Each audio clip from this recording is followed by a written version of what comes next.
The problem with the movie star thing is you get so much praise in the paper that you begin to take it too seriously. Eventually, you run out of gas. Decades go by, and you're too old, you don't work anymore, or things change dramatically the way they have in Hollywood, where you scare the hell out of you. Well, the great Tom Skerritt, it is terrific to be Zooming with you. Well, thank you, sir. After leaving school and serving 4 years in the US Air Force, you saw the Orson Welles movie classic Citizen Kane, and you thought, I want to become a writer and a director of that caliber. Yes. I came out of high school, went to service, and came back to UCLA to become an English major. And that film kicked it off for me to be other than just simply a writer, because I didn't know what that meant. And until I began to apply it, and I said I had a long way to go, and I saw that. So I'm going to write and direct to that level. Acting, if I was going to do it, if I was going to write for it, I had to know what it feels like. So being shy and self-conscious about being in front of people like that, I had to change. It wasn't going to kill me. What have I got to lose at 21? Because the thing is, Tom, acting, as I understand it, was not top of your list back then. So I was in the service for 4 years. Went home, went to Wayne State University in Detroit, and some friends said, hey, we're doing some community theater. Come on over. And I thought, well, good. I'm studying some art, and it's to give me a feeling of movement. If I do this stuff, whether it's going to be acting or maybe dancing, whatever it was. So I got on stage, and that's fine. I'm really good at this thing because I'm being someone else. And I get some nice reviews locally. And then one night I do a performance. A lady comes back. She's well decked out, in her 50s, 60s, very serious. And she's looking for someone, and she spots me. She comes over and says, young man, you're talented. You have to go to New York and study, do theater. You're talented. Turn around and left. That's George C. Scott's mom. So I thought I should think about this. I love movies. I didn't know. I could not imagine seeing myself in a movie. I made a TV guy, director. Yes. Calls up and says, hey, I got a movie to direct. And I said, sure, without reading it. Well, it turned out that was Robert Altman, and it was MASH. Right after that, I met Hal Ashby, who was being there. I was being given the opportunity to mentor from these guys about how to do this, wrap this around your audience as a total thing, including the crew, the lighting crew. Everybody else is what Ashby and Altman were. And then Ridley Scott when he did everything. When you know it, you know it. And every time I was in a film and watching the way it was all coming together and how you embraced your crew. And so that the harmony begins to be like a great orchestra with great leaders conducting, bringing all the juices from each one of them, the best that he had to offer. That's what you begin to see from a good director, and that's what I've got. Let me take you back to 1962, because you made your movie debut in a movie called War Hunt that I think was Robert Redford's second movie. What are your memories of War Hunt? All I recall about all this stuff is can I smoke a cigarette? It's a low-budget film that the cigarette might be that this long or cut or this long, so there was no continuity. I didn't know about continuity. I knew about theater, so I spoke loudly. There was no subtlety, which is what you need. The look is far better than sometimes what we say. Did you and Robert Redford bond because you were both newcomers and you were new to all of this? We just had the same approach to life and the importance of film. Now, the importance of film is that it's the most influential of all media. We took that seriously. And the days that we knew each other through the 60s and early 70s, we were really good friends because we had a very universal view of all stuff rather than being movie stars was not what we were talking about. He was already on the road to that. And this is my first job working. And the rest of it was Robert Altman, which is not really a bad start. Decades later, of course, the great Robert Redford would direct you in A River Runs Through It. It's probably my favorite in terms of going to the movies. It moved me on a level that movies rarely ever do. It's a film that you could see 5 times and still get something out of it. Of course, you play Brad Pitt's fly fishing minister father. And that in itself is such an incredible dynamic that you two have. He's a really good guy. We had a long talk by the river once, and I said, "You're going to be big time." So, however I put it, do not take it seriously. Above all, whatever the studio was, this is now. That's long gone. We have to stop thinking about movie star stuff. The problem with the movie star thing is you get so much praise in a paper that you begin to take it too seriously. Eventually, you run out of gas. Decades go by, and you're too old. You don't work anymore. You have to red job and all that. Or things change dramatically the way they have in Hollywood, where you scare the hell out. And Brad, I saw as just a singular prospect for being Robert Redford. It's not about how beautiful, it's how real. And Brad is very real, very real. You've referenced Robert Altman, the great Robert Altman, and of course his black comedy movie MASH, Donald Sutherland, Elliot Gould, Sally Kellerman. What are your memories of working on that extraordinary movie? Him calling me one day and saying, "Hey, I got a movie to direct. It's only in $2 million, but I'd love you to do it." I said, but I knew the executives would hate it, which they wound up hating it when they released that film. Mainly because I knew he would just have this whole different approach to it. 3 cameras, about 8 microphones stuck all over the place. He hired not background people, but they were improvisational people. I'd go around and say, "Make something up because the camera might be on you, or the microphone be on picking up," so that you get a dynamic unlike anything I've heard of before or since. All this going on, so you have more footage than you ever could imagine. But he knew, and I knew, that he somehow or another would fit that together in a way that the studio wouldn't know what to think of. He and I talked about that right at the beginning. I said, "They're not going to know what the hell you're doing." He says, "No." And sure enough, they had tried to fire him halfway through. And I remember the morning, we were having coffee. He had been up all night because the studio was saying, "You're fired. You're going to get out of this film. It's awful." The coffee guy comes over with the coffee and says, "Here you go." And he says, "Geez, I don't know what to do, Charlie, about it. What is today?" He says, "Oh, you're going to be doing that Da Vinci thing, the Last Supper." "Geez, Charlie, thank you so much." And he goes around telling everybody, "Hey, do the last dinner thing. Set it for them." And Charlie's responsible. He's the guy who has the idea. He said to everybody, "You gave me an idea. You give me an idea. Say anything you want. The worst thing is something in that is going to be worth considering." He always gave me that about the things that you think it's others a waste of time become perhaps the breakthrough of the film. And then you see the end result, which is now a classic. I have the good fortune of being in a few classics. MASH, Alien are the 2 bookends for the 70s, and both of them are 2 of the 25 great films of the 20th century. Early 70s to the end of the early 70s, which is now considered a great period of really great films and a variety of things.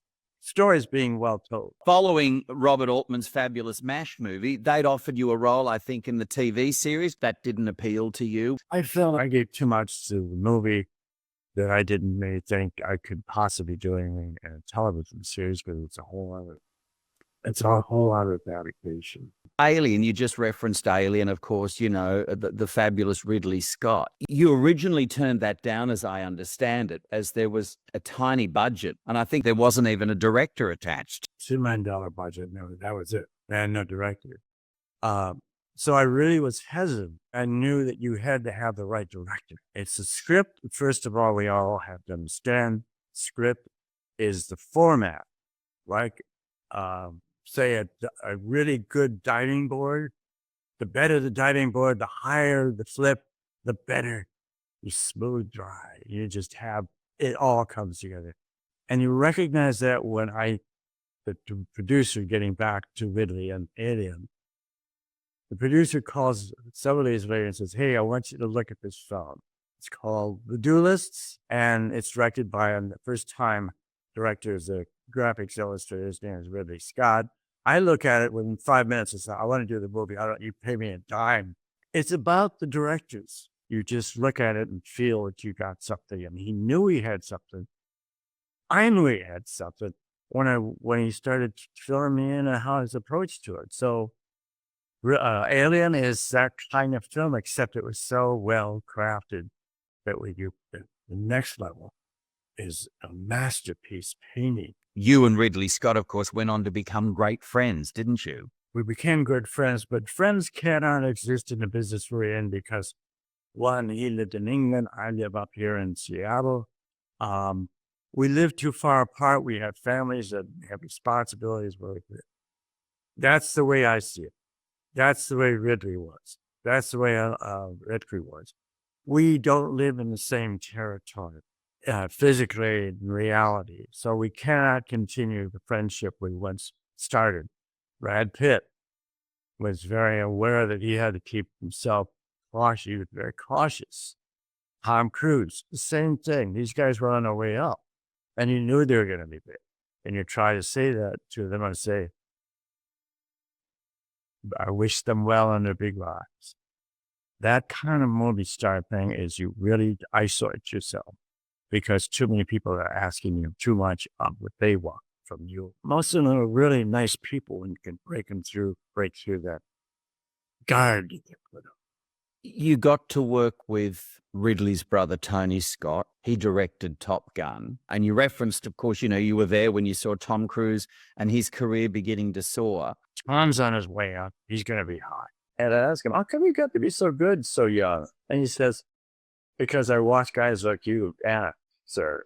And then we do this film, and those planes are so sexy. And the music is so important to a film because it gives you subliminally, it gives you the rhythm of the film. Now, we've been talking actors and then movie stars. There was none bigger in Hollywood than Elizabeth Taylor, and you and Dame Elizabeth got to work together in a TV movie called Poker Alice. She was totally unpretentious. The only thing that lasted from being a child star was that she had everything being taken care of her from a studio. So she grew up anticipating people doing things for her, which I understood. Her sense of humor, who she was. You got to have a sense of humor to be really beautiful. 1978, you starred in another movie that it just resonates with so many people, Tom. Robbie Benson, Lynn Holly Johnson, Colleen Dewhurst. Ice Castles, of course, is the movie. You talked about the fact that George C. Scott's mother was the one that said, "You are going to be a great star." And of course, George C. Scott and Colleen Dewhurst worked together. And here are you working with Colleen Dewhurst. People who are confident with themselves, which is not necessarily being movie stars, but being as successful as they have been, which is Betty Davis, who I spent some time with, was that way, down to earth. The women were down to earth. They had their 2 feet on the ground. The guys are a little standoffish. That's a male ego, but then we all have it. But the women, forget about it. I just, to be with the company of all those women, oh God. Still Magnolias, it's one obviously very dear to your heart. You, of course, played Sally Fields' husband, Julia Roberts' dad. What a cast of strong-willed, fabulous, talented women. Let me tell you a little story. Yeah, they were just, women are always great to work with. They don't have the ego. And so each woman would have a Saturday night, which is the night off. It's your house we rented. They would have dinner. They'd make a wonderful dinner. So one night, have a nice dinner. I'm there. There are these 6 women in conversation. I thought, here, I can butt in here and say, blah, blah, blah. which I said, blah, blah, blah. And they just looked at me and politely, and then turned away and got in there kind of what they were talking about. When you're in the company of more than two women, don't interrupt because you're not going to be paid attention to. You, of course, Sally, reconnected in that wonderful TV series, Brothers and Sisters. She's just a wonderful lady. And Yes. very mild and very, withdrawn in her own way. Very shy, but very talented and very wonderful. These are all women you're talking about, all together, just each one of them are really worth spending time with. People come back into your life, Tom. You look back over your early television career. You were in everything from Bonanza to Gunsmoke. And of course, my favorite Martian with the late, great Ray Walston. And then years later, David E. Kelley writes this wonderful series called Picket Fences. And Ray Walston winds up starring in that series as well. I don't use the word starring very much. It's an old Hollywood phrase, and I know people use that a lot. I was one of the lead actors in the series. Kathy and I were the two leads, and it's about the writers. It's about the directors, what they give us, what they allow us. And David Kelley, you can't beat. He's the best TV writer ever. The humor and dynamic, dramatic situations.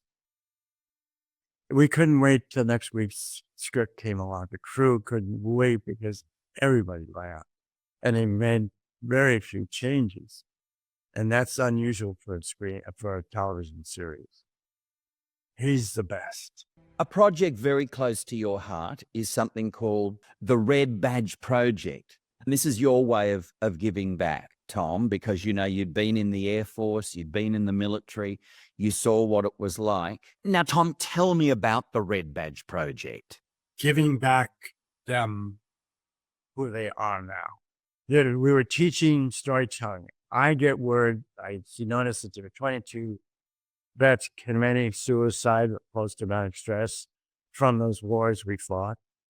And those invasions, I should say. What we found in teaching these guys how to tell their story, tell a story.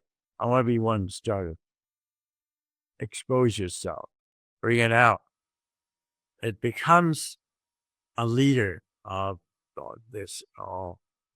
You realign creative road in your brain to pursue something constructive that's telling a story you wanted to tell, which often in the course of doing, you lose the bad stuff. We're going back to Vietnam vets now, and even some of them are left over from the Korean War, which I am from. That you give them something they could never imagine otherwise. They wouldn't be in that class learning something. It gets always circles back to that which doesn't kill you makes you stronger. In whatever the direction it's going, it's how you do the best with what you have. And if it's having done bad things, find the best of what you come to be by knowing that you're even here taking this road of learning how to tell your story in the best manner you possibly can. Another facet to your life, Tom, you are a TV executive because you've got your Evergreen channel. The spelling is EVRGRN. It's all uplifting stuff. We have fine, great chefs out in the woods that just made these remarkable dinners only for that community. Things that pick people up. We want the imagination to be active and alive and know there's more things than just living in small town Maryland. There are all these marvelous things out there in the periphery of Seattle, wonderful musicians. The bands that were here in the great grunge period back in the 90s all live on Lyman and Ashon, just off of Seattle. So all this stuff is here, and that's what we're doing. 20 minutes, I know we have commercials every 20 minutes, but we want to give them nice stuff that they feel good. That's who we are. You are loving your life in Seattle, and the offers continue to roll in. So you either say yes or you say no, don't you? You've kind of got a really good life for yourself. because I really looked at no matter how bad things were, no matter, I don't like the word bad anymore. There's no right or wrong or bad or good. Only thinking makes it so. Shakespeare said that. And I'm just grateful. I mean, there have been some very, very extremely unusual and difficult situations. But if you live through it, you're only strong. And I look through all of the difficult things, and I see things in a way I can't even explain. And to be able to have it all. Thank you so much for chatting with me today. You've been more than generous with your time. Thank you very much for your time. I really enjoyed all of this. And thank you, my dear. Thank you so much. Well, if you love that chat, you know what you need to do. Hit that subscribe button, and also don't forget to hit your notifications. That way, you'll be alerted when a new interview drops, a new celebrity drop. Catch you next time.